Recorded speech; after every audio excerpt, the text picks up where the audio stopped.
I never heard anyone complain about the hotel that lets you check in at 9 o'clock in the morning, and on the day that you have to leave, you can stay there till 9 o'clock at night. I never heard anyone complaining about an audience with Her Majesty the Queen that goes on for half an hour longer than it was supposed to. I never heard anybody saying, "Sorry, Your Majesty, but I've just got to pop out and do a little bit of shopping. See ya."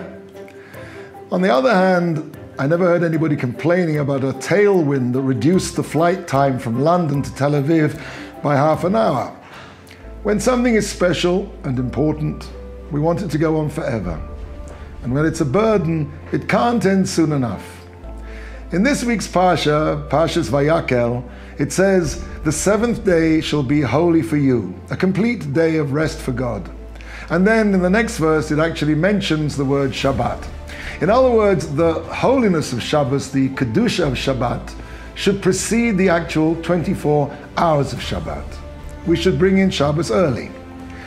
However, in Parshat Beshalach, the word Kodesh comes after the word Shabbat, meaning we should extend our Shabbat well into Saturday night. Really, it all depends on how you look at Shabbos.